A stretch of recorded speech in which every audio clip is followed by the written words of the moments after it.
Well, Miami and Ole Miss kick off the college football playoff semifinals tonight. We're going to do a quarterback film room here. We got our quarterbacks ready to go. Dan Orlovsky in studio, and Jordan Rodgers is up with us as well. And looking dapper today, I might add. I don't know if we have a quick shot of Jordan, but Jordan dressed up. Look at him. All right. He dressed for the party That's today. a new dad. That's looking a new dad. Good. Yeah. So looking Congratulations. So buddy. Danny's got tape. We're going to do the quarterbacks in tonight's game here, and then in our second hour, we'll do the quarterbacks in tomorrow's game. So let's start with the man that everyone's been talking about, Trinidad Chambliss, magical the other night. Houdini, he's got that in his game. There's a little bit of a Lamar Jackson, Josh Allen, Patrick Mahomes, because you got to play two plays against them all the time. And if you go last week or 2 weeks ago against Georgia, a couple things stand out. Georgia defensively wins the play. Here comes the corner blitz. This is outstanding schematically. As a defense, you're like, oh, we got them. And we keep leverage on them.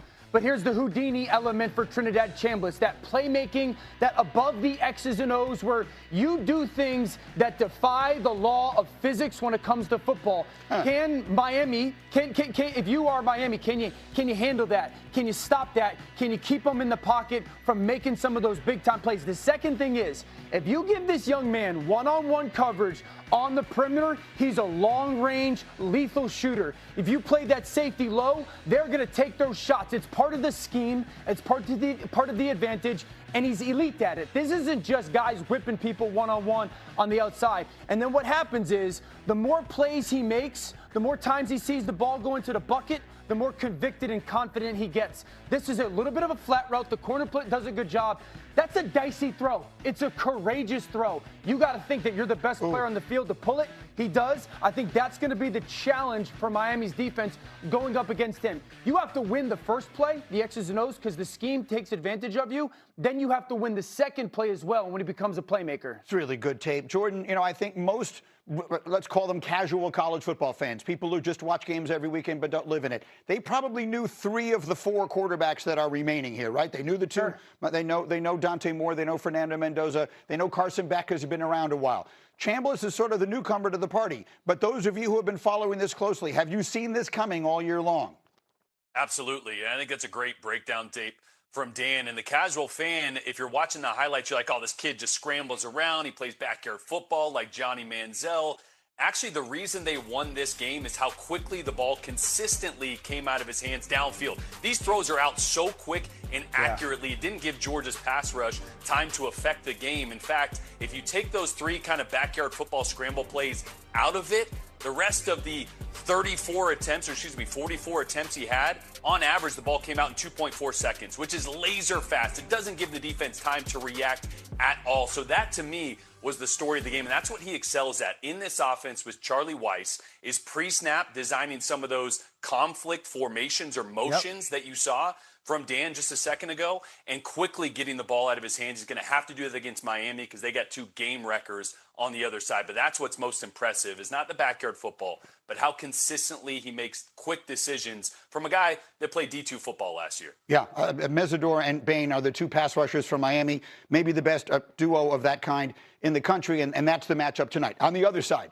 Carson Beck, all the way go back to his days in Georgia. We've known about him forever. Here he is in the biggest game of his life. He's a manipulator, and that's his strength, his eyes, and the decisiveness of them, and his understanding of how he can control defenses. So Ohio State lines up in what we call quarters. You have a quarter, zone, zone, zone, zone. I'm going to take care of that defender. Here's where I want to throw that football. I have to manipulate that internal middle field player, okay? That linebacker, Carson Beck, is going to control with his eyes. I'm holding at you just to hold you for a second, and then the ball comes out in front of that safety, and then the timing of it is outstanding. The second thing is that free access. This is the danger when you give smart, experienced quarterbacks is, I see you off as a corner, here comes the ball out. You have to play with really good timing as a quarterback, but this is the understanding of what you're in from a defensive perspective, and if you give him space, he's going to eat you alive. And then who's the key? He's going to get this railroad from the back. That linebacker's got him in man.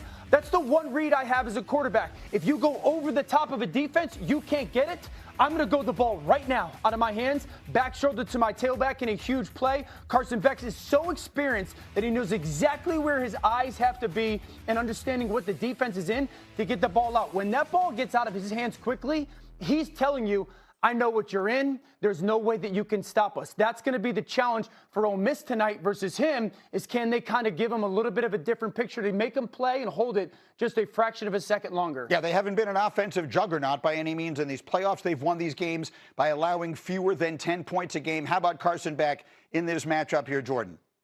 Yeah, I think to Dan's point, his decision-making and manipulation of the defense show his experience, right? 41 starts in his career. He's won 36 of those. And here's the thing, because they've been able to run the football, he hasn't had to push the ball downfield at all. He actually doesn't have a completion in this playoffs on a throw that traveled more than 15 yards downfield. So he has been able to play small ball, to manipulate the defense. And this is what he's done best, I actually think. The quick decisions to take off and run.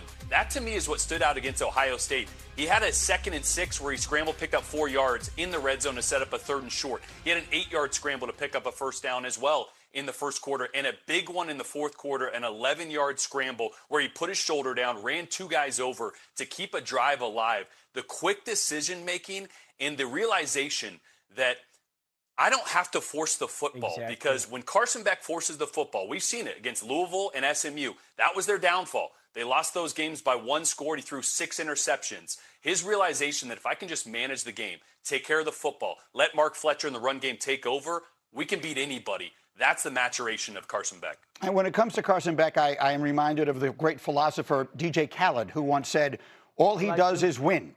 Win, win, no matter what. Carson Beck, when facing good teams, is 15-3 in his career against teams that are AP ranked. 3rd best among all quarterbacks in the last 20 years, only behind Joe Burrow and Jalen Hurts, who both won national titles during their times in college. So, I mean, Carson Beck, I don't know how to try and quantify what his reputation is. You know, at the beginning of last year, I started hosting First Draft with Mel and Field at the beginning of last season, not the one just concluded, but before that, when he was at Georgia. And we were talking about him as having the chance to be the #1 overall pick in the draft. And then obviously things went completely sideways in a variety of ways. In a very roundabout way, he finds himself here. So let me ask you a question. Carson Beck, ball in his hands, 2 minutes left, down 4 points tonight. You feeling good about him driving his team to a win? I'm feeling good about Ole Miss going to the national championship if that's the case. Wow. And no, it's no disrespect to Carson Beck, but we brought up SMU and Louisville in that game, and what they did is they made Carson Beck have to be the one to win the game. And when that situation happens, they don't have the run game, and Mark Fletcher's not going for 7.3 yards per carry. Yeah. That's a lot of pressure to put on the kid who's shown at Georgia and a little bit in the small sample size of the season at Miami that he tends to fold under that type of pressure. I think to Jordan's point earlier, too, and Dan, you were talking about, but the fact that Carson has learned that he doesn't have to force the football.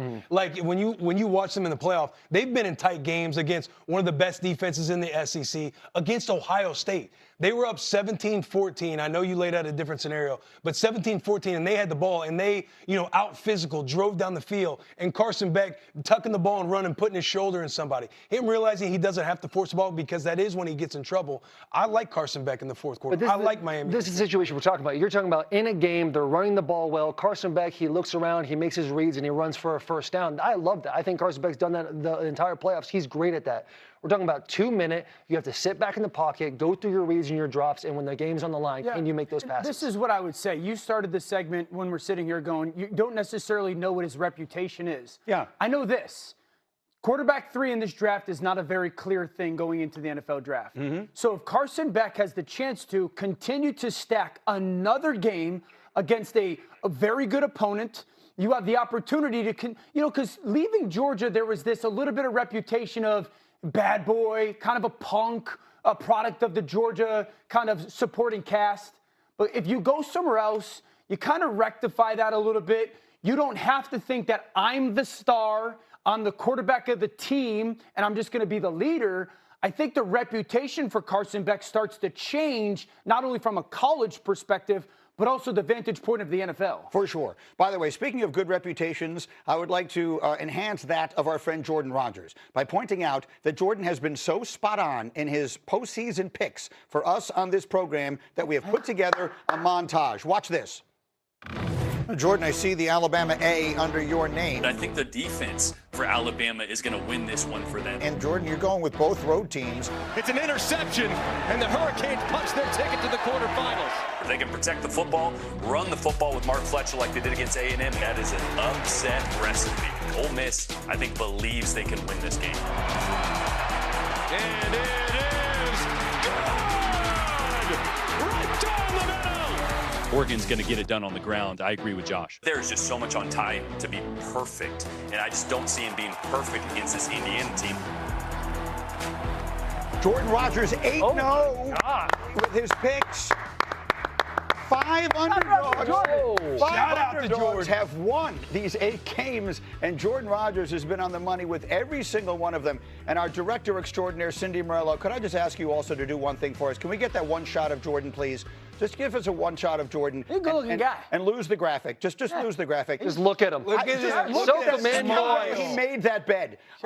Jordan Rodgers made his own bed. It Look at that. That looks like a professionally or militarily made bed. I am overwhelmed by your bed-making prowess. I just felt a need to point that out to America, right?